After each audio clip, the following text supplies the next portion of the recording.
My name is Daniel, and for a long time, I believed I had everything a man could want. I had a steady job, a small but cozy apartment, and most importantly, I had Sarah. She wasn't just my girlfriend. She was the person I thought I would spend the rest of my life with. We had been together for 3 years. 3 years of laughter, shared dreams, and whispered promises late at night. Sarah had this way of making ordinary days feel extraordinary. A simple dinner at home could feel like a celebration, and a walk in the park could feel like an adventure. I loved her deeply, and I trusted her completely. I remember the little things, the way she would leave notes on the fridge with silly doodles, the way she'd curl up next to me on the couch and fall asleep halfway through a movie, the way she'd talk about our future with such certainty. She wanted a family, children, a house filled with warmth, and I wanted that too, or at least I thought I did. Looking back, I realized that those years were built on an illusion. At the time, though, I was blind to any cracks in the foundation. I believed we were solid, unshakable. I believed she was mine, and I was hers. But even in those days of happiness, there were shadows I didn't notice. Sarah sometimes looked at me with a distant gaze, as if her mind was somewhere else. She would laugh at my jokes, but sometimes her smile didn't reach her eyes. I brushed it off, convincing myself that everyone has moments of distraction, that love isn't always perfect. I didn't know then that behind her smile, behind her warmth, there was a secret that would shatter everything I thought I knew about her, about us, and even about my own family. For now, though, I lived in the illusion. I was happy, I was in love, and I was completely unaware of the storm that was about to break. At first, I tried to convince myself that everything was fine. Sarah was busy, work was stressful, and maybe I was just being paranoid. But the shadows of suspicion began to creep into my mind slowly, relentlessly. She started coming home later than usual. Sometimes she claimed she was with friends. Other times she said she had extra meetings. I wanted to believe her, but her explanations felt rehearsed, too polished, as if she had practiced them in her head before speaking. Her phone became a fortress. She used to leave it lying around the apartment, unlocked, without a second thought. Now, it was always in her pocket, always face down, always protected by a new password I didn't know. When a message came in, she would glance at it quickly, smile faintly, and then hide the screen from me. I noticed her laughter too. It wasn't the same. She laughed at things I didn't say, smiled at thoughts I wasn't part of. It was as if she carried a secret joy inside her, one that had nothing to do with me. Nights became colder. She turned away from me in bed, claiming she was tired. I reached for her, but she pulled back. The warmth we once shared was fading, replaced by a silence that screamed louder than words. I tried to talk to her. "Sarah, is everything okay? You seem different." She forced a smile, kissed me lightly, and said, "I'm fine, Daniel, just tired. Don't worry so much." But I did worry. I couldn't stop. My instincts told me something was wrong, something she wasn't telling me. One evening, when she said she was going to meet a friend, I felt the urge to follow her. My heart pounded as I grabbed my keys. I told myself it was crazy, that I was acting like a jealous fool. But deep down, I knew. If I didn't find out the truth now, it would eat me alive. That night, I decided to uncover the secret Sarah was hiding. That night, when Sarah said she was going to meet a friend, I couldn't silence the storm inside me. My instincts screamed louder than reason. I grabbed my keys, slipped out quietly, and followed her car through the dimly lit streets. She drove across town to a small cafe tucked between old brick buildings. It wasn't the kind of place she usually went. Too quiet, too hidden. I parked a block away and walked, my pulse racing, every step heavy with dread. Through the cafe window, I saw her. She was sitting at a corner table, waiting. A few minutes later, someone walked in. My chest tightened. I braced myself to see another man, the stranger who had stolen her from me. But when the figure approached, my breath caught in my throat. It wasn't a man. It was a woman. Sarah's face lit up in a way I hadn't seen in months. She stood, embraced her, and held her hand across the table. Their laughter was soft, intimate, filled with a warmth that had vanished from our home. I froze outside, staring, unable to move. My mind spun in chaos. This wasn't the betrayal I had imagined. It was something different, something I hadn't prepared for. I stepped closer, pressing against the glass, desperate to see her face. And then the woman turned slightly, and my world shattered. It was Anna, my sister. When I saw her face, my heart stopped. It wasn't just any woman sitting across from Sarah. It was Anna, my sister. For a moment, I thought my eyes were deceiving me. Maybe it was someone who looked like her. Maybe I was imagining things, but no, it was Anna.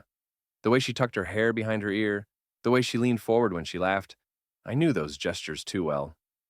I felt the world collapse around me. Betrayal from Sarah was devastating enough, but betrayal from my own sister? That was unthinkable. My chest tightened, my hands shook, and I could barely breathe. I stormed into the cafe, my footsteps heavy, my anger boiling. They both froze when they saw me. Sarah's smile vanished instantly, replaced by shock. Anna's eyes widened, her lips parted, but no words came out. "Daniel," Sarah whispered, her voice trembling. "What the hell is this?" I demanded, my voice louder than I intended. Heads turned, strangers stared, but I didn't care. Sarah reached for my hand, but I pulled away. "I wanted to tell you," she said, tears forming in her eyes. "I didn't know how. I didn't want to hurt you." Anna finally spoke, her voice quiet, almost ashamed. "Daniel, I didn't mean for this to happen. We didn't plan it, but we love each other." Her words cut deeper than any blade. Love? My girlfriend and my sister. The two people I trusted most had conspired behind my back, living a secret life while I was left in the dark. I felt rage, sorrow, disbelief all at once. My family, my relationship, my future, all shattered in a single moment. I walked out of the cafe without another word, leaving them behind in their silence. Outside, the cold air hit me, but it couldn't numb the fire burning inside. That night, I realized this wasn't just betrayal. It was double betrayal, the kind that destroys not only love, but blood. After that night in the cafe, everything collapsed. My relationship, my family, my trust, all shattered in a single confrontation. Sarah tried to call me to explain, but I ignored her. Anna sent messages too, begging me to understand, but I couldn't.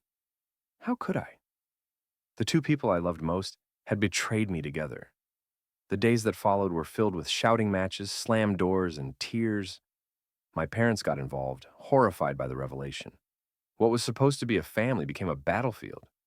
Sarah insisted she hadn't meant to hurt me, that she had simply followed her heart. Anna claimed she hadn't planned it, that love had just happened. But to me, it wasn't love, it was betrayal. I remember one night, standing in my apartment, staring at the empty space where Sarah's things used to be. The silence was deafening. I felt hollow, like someone had carved out my chest and left me with nothing but anger and grief. I stopped speaking to Anna. Family gatherings became impossible. My parents tried to mend the broken ties, but I refused. I couldn't sit at the same table with her, not after what she had done. Sarah moved out. Anna disappeared from my life, and I was left alone, drowning in silence. For months, I lived like a ghost. I went to work, came home, ate, slept, but nothing had meaning. The laughter was gone, the warmth was gone, and the trust I once had in people was gone too. I thought the story was over. I thought I had lost them both forever. But I was wrong. The silence was only temporary. The storm was far from finished. 6 months passed. Half a year of silence, of broken ties, of trying to stitch my life back together while carrying the weight of betrayal. I thought I would never see Sarah again. I thought she was gone forever, living her secret life with Anna. But one rainy evening, there was a knock at my door. I opened it, and there she was, Sarah. Her hair was damp, her eyes swollen from crying, her voice trembling. "Daniel, please, I made a mistake. I don't want to lose you. I want us back." For a moment, I just stared at her. My heart screamed at me to slam the door, to send her away. But another part of me, the part that still remembered her laughter, her warmth, the years we shared, hesitated. She begged me for forgiveness. She said Anna was a mistake, that she had been confused, lost, and afraid. She said she wanted to rebuild what we had, to start fresh. Against my better judgment, I let her in. I told myself people make mistakes, that maybe love deserves a second chance. I wanted to believe she was sincere. I wanted to believe we could heal. For a while, things seemed normal again. We cooked dinner together, watched movies, shared quiet mornings. She smiled at me the way she used to, and I almost convinced myself that the nightmare was over. But deep down, something felt off. A shadow lingered. Her apologies were convincing, but her eyes still carried secrets. I ignored it, hoping it was just paranoia. I didn't know then that her return wasn't about love. It wasn't about regret. It was about something far darker. At first, having Sarah back felt like a second chance. We laughed again, cooked together, and shared quiet evenings. I wanted to believe her tears, her apologies, her promises. I wanted to believe that love could heal betrayal. But soon, I noticed something strange. My bank account didn't add up. Small amounts of money were missing. Nothing dramatic at first, just enough to make me doubt myself. Maybe I had forgotten a purchase, maybe I had miscalculated. But as weeks passed, the missing sums grew larger. I started paying closer attention. Receipts didn't match. Withdrawals appeared that I hadn't made. And Sarah, she always seemed to have new clothes, new accessories, little luxuries she couldn't explain. One night, I confronted her. Sarah, do you know anything about the money that's disappearing? She looked me straight in the eyes and shook her head. No, Daniel. You're imagining things. Maybe the bank made a mistake. Her calmness unsettled me. She was too composed, too quick with her answer. My instincts screamed again, so I decided to investigate. I checked my online banking, traced the transfers, and installed hidden cameras in the apartment. I felt guilty, like I was betraying her privacy, but I had to know the truth. And then, one evening, I saw it. Sarah sitting at my desk, transferring money from my account. My heart sank as I watched her type in the details. She wasn't spending it on herself. She was sending it to someone else. When I checked the recipient, my blood ran cold. It was Anna. The moment I saw Sarah transferring money to Anna, everything inside me froze. It wasn't just betrayal anymore. It was proof. Proof that their connection hadn't ended, that their so-called mistake was still alive, thriving in the shadows. I dug deeper. Every transfer, every hidden message, every unexplained absence. It all pointed to one truth. Sarah and Anna were still together. They had never stopped. My forgiveness had been nothing more than a cover for their scheme. I confronted Sarah one evening. I know you're sending money to Anna. Don't lie to me. Her face went pale, her lips trembled, but she tried to deny it. Daniel, you don't understand. She needs help. She's struggling. But I did understand. I understood perfectly. Sarah hadn't come back because she loved me. She had come back because she needed access to my money. She was stealing from me, feeding Anna, keeping their secret relationship alive, while I played the fool. The more I investigated, the darker the truth became. Anna wasn't just living off Sarah's theft. She was living a double life. She had another man, someone who thought she loved him, someone she was also stealing money from. It was a conspiracy. Two women, two victims, one twisted plan. They didn't want to work, didn't want to build a life. They wanted to take, to drain, to survive off lies and manipulation. I realized then that I wasn't just dealing with betrayal. I was dealing with criminals. And if I wanted justice, I couldn't stop at private investigations. I had to take this further. The deeper I dug, the darker the truth became. Sarah's theft was only part of the puzzle. The real shock came when I uncovered Anna's secret. Through the investigation, I learned that Anna wasn't just living off Sarah's stolen money. She had another man, someone who believed she loved him, someone who thought he was building a future with her. And just like me, he was being drained. His bank accounts showed the same mysterious withdrawals, the same transfers, the same lies. It was a pattern. Anna had built a double life, juggling relationships, manipulating emotions, and stealing from both of us. Sarah was her accomplice, her partner in crime.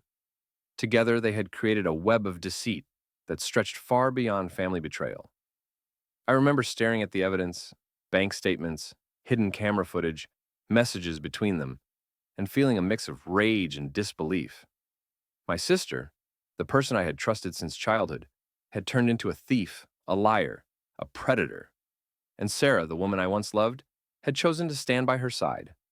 I realized this wasn't just personal anymore. It wasn't just about broken hearts or betrayal. It was about crime, fraud, theft. And if I wanted justice, I couldn't handle it alone. So I took everything I had, the recordings, the transfers, the proof of Anna's double life, and handed it over to the authorities. That was the moment the private nightmare became an official investigation. Once I handed over the evidence, everything moved quickly. The police opened a formal investigation, and soon Sarah and Anna were both summoned for questioning. At first, they tried to deny everything, but the documents, the transfers, the recordings, it was all undeniable. The case grew larger than I expected. Investigators discovered that Anna had been running her scheme for months, living with another man while stealing from him just as she had stolen from me. Sarah was her accomplice, feeding her money, covering her tracks, and keeping their secret relationship alive. When the trial began, I sat in the courtroom, watching them both. Sarah looked fragile, her eyes red from crying. Anna looked defiant, as if she still believed she could talk her way out of it. But the evidence was overwhelming. The prosecutor laid it all out. Fraudulent transfers from my account, hidden withdrawals from the other man's account, messages between Sarah and Anna planning their thefts, footage of Sarah stealing directly from me. The defense tried to paint them as victims of circumstance, claiming they were confused, desperate, and misunderstood. But the truth was clear. They had chosen deception, chosen greed, chosen betrayal. When the judge read the verdict, the room fell silent. Sarah and Anna, you're both found guilty of fraud and theft. You're hereby sentenced to prison. I watched as the guards placed handcuffs on them. Sarah lowered her head, tears streaming down her face. Anna clenched her jaw, her pride finally broken. In that moment, I didn't feel triumph. I didn't feel joy. I felt emptiness. I'd lost my girlfriend, my sister, my trust in love and family. Justice had been served, but the cost was unbearable. When the verdict was read and Sarah and Anna were led away in handcuffs, I felt a strange silence inside me. For months, I had dreamed of this moment, of justice, of revenge, of seeing them pay for what they had done. And yet, when it finally happened, there was no triumph, only emptiness. I watched them as the guards escorted them out of the courtroom. Sarah's tears streamed down her face, her shoulders hunched in defeat. Anna's defiance had crumbled. Her eyes no longer carried pride, only shame. They looked smaller than I had ever seen them, stripped of their lies, stripped of their power. The judge's words echoed in my mind. Guilty, sentenced to prison. It was final. Their scheme, their conspiracy, their betrayal, all of it had collapsed. But as I stood there, I realized something. Justice doesn't heal wounds. It doesn't rebuild trust. It doesn't erase the nights of doubt, the mornings of grief, the years of love turned into ashes. Justice is cold. It gives closure, but not comfort. I had lost them both, my girlfriend and my sister. Two people who had once been the center of my world were now gone, locked away behind bars. And I was left alone, staring at the ruins of what used to be my life. Yet, in that emptiness, there was also clarity. I had survived. I had faced betrayal, deception, and crime, and I had fought back. I had refused to be their victim. As I walked out of the courthouse, the cold wind hit my face. For the first time in months, I felt free. Not happy, not healed, but free. And maybe, just maybe, that was enough.